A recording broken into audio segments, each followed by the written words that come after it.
you join me on a journey into Croydon Town Centre. I think since I've been doing these series of videos after the step challenge, I haven't done any Croydon videos. I don't think I have.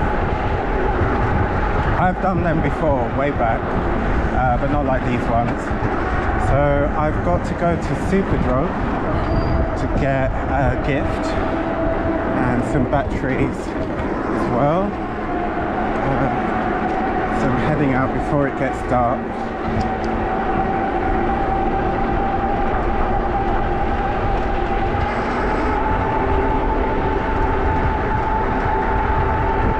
You're going to get a little bit of a tour as well.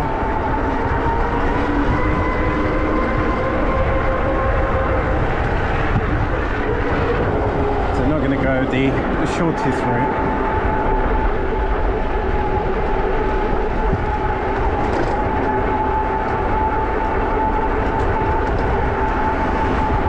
Back in the day, I used to make quite a lot of videos and take a lot of pictures of Croydon Town Centre because there used to be a lot of development going on. It used to seem like there was a lot of progress in this town. And Croydon is, or used to be, quite an ambitious town of what it wanted to be a city. And there's always been a lot of visions of things, redevelopments for Croydon that sadly haven't come to fruition. The biggest and most famous one, which has blighted the town, is the Westfield.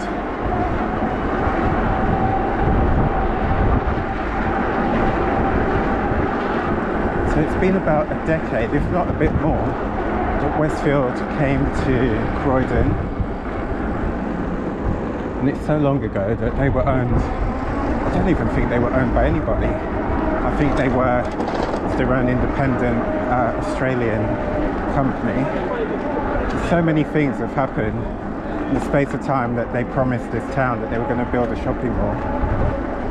So many factors that they say have led to them not making the choices they were going to make. And sadly in that time it's led to the decline of our town centre to the point where it's almost an absolute ghost town.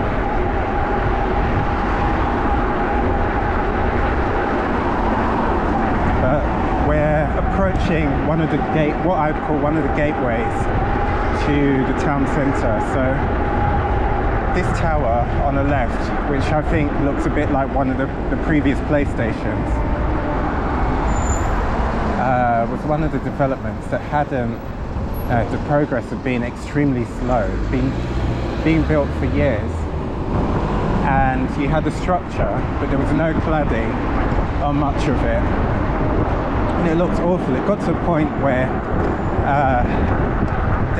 I don't know who it was, but somebody or some people had decided to come in and just like graffiti over it, tag and all of that. I'm not even going to say graffiti, tags. But there was no skill, no beauty or anything in it. So it was called ILO, and then they changed it to Island. So ILO meant island location, and then they just changed it to Island. But I think it went through about 2 or 3 developers, and it was completed on the 3rd developer. So now, well, we're on the Wellesley Road, my namesake, and after this church we've got Saffron Square. Some people just like call it the pink or purple tower. But what they don't realise is the colour is all about the history, the heritage of the town, of being known as the Valley of the Crocus way back. And the colours on the facade, it's a pixelated crocus.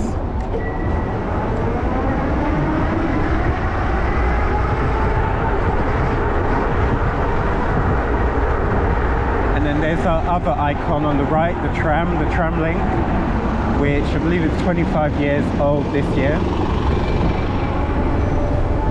And and then there's the former Home Office buildings on the right, which are going to be converted into apartments.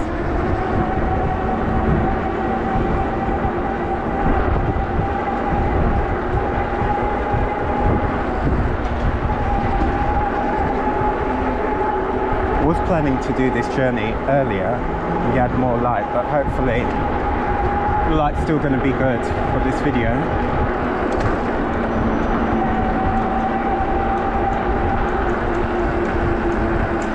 But yeah, where we're going to Superdrug, actually their headquarters is on the next street over, but with no reason to need to come this way. But you know, I like riding, I like longer journeys.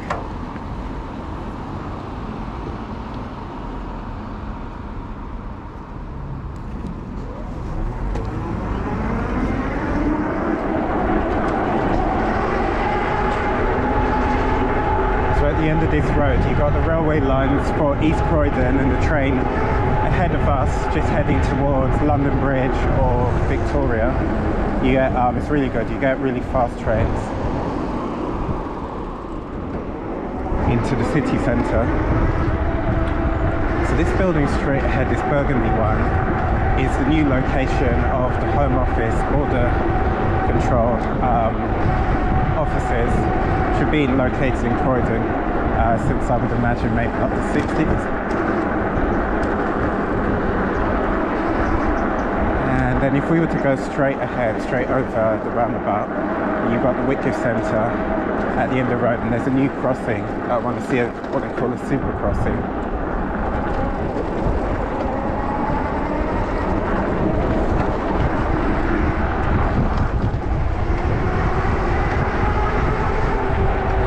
But like this site on the right, when I say to you that this like redevelopment that's been promised, that site has been empty for years and years and years, such a long time. And it used to be the job centre, the main job centre building.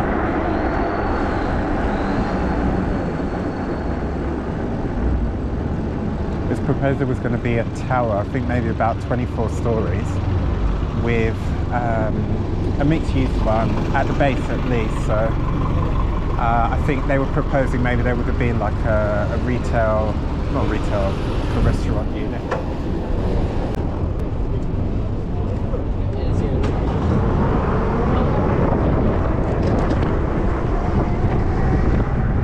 So on the left here, these white hoardings is another development for a residential tower. I haven't really seen the plans for it.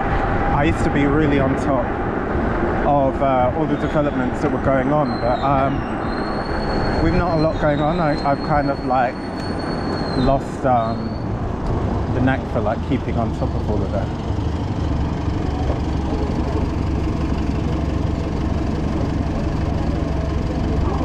And then this sad site straight ahead was the Nestle headquarters, or one of their headquarters, but unfortunately it was purchased by a developer who's gone bankrupt.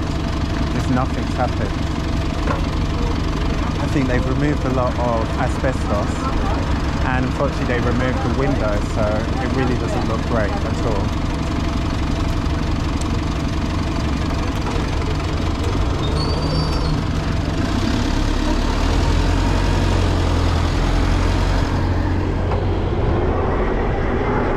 So Croydon College on the left. Fairfield Hall's next, also on the left. Beautiful architecture of Sager's house on the right. I don't know if you guys can see that.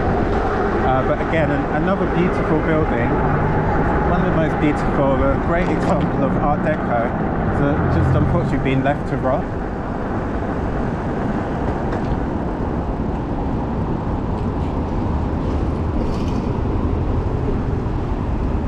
I'm in the right lane, but the good thing is I've got the power, if I'm not, to get into the right lane. Something that's never really possible when you're on just a pedal bike.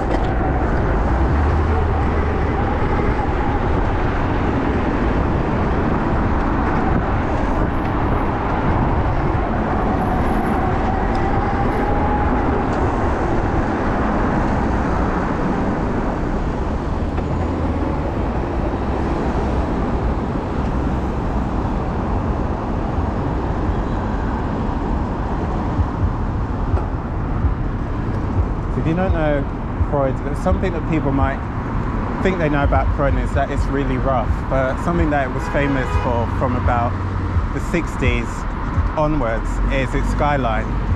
So it's very unusual that a suburban town, Greater London, on the outskirts would have so many tall buildings. In the last like 10 to 20 years, we've just had like more added, which are taller. So the first one I was telling you about, purple, pink, fuchsia, that's 44 stories. And then these ones to my right, if you could see them, the two skyscrapers, I think one is about 50 stories. Previously, I think maybe the tallest building we had in Croydon was possibly about 20 stories. I mean, it could have been a lot less than that.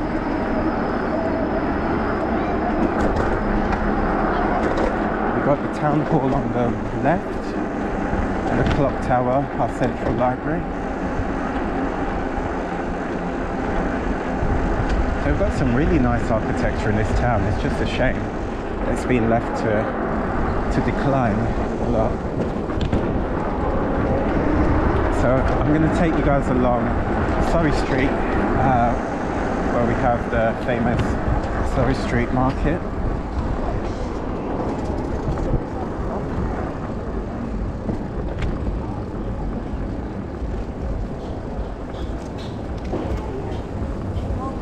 Before I forget, because I usually do, and then I do this at the end, is if you're still with me and you're enjoying this journey, why not give me a like, subscribe and share.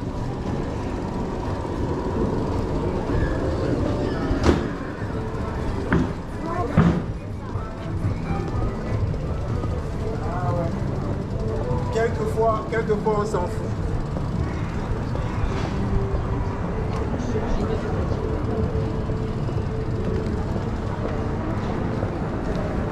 The market used to be a lot bigger back in the day. It would have gone all the way to the other end of the road. But unfortunately it's another thing that's declined.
Would you, my friend, turn round to him because he loves Jesus loves.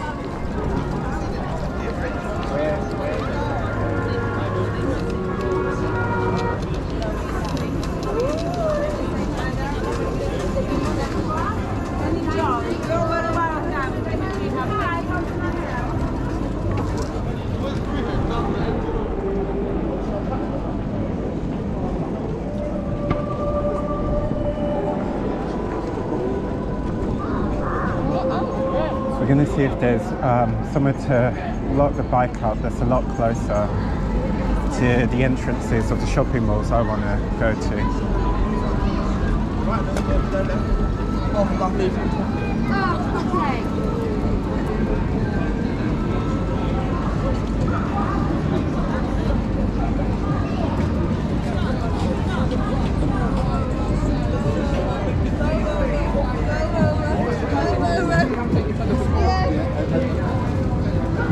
I think I see some bike racks.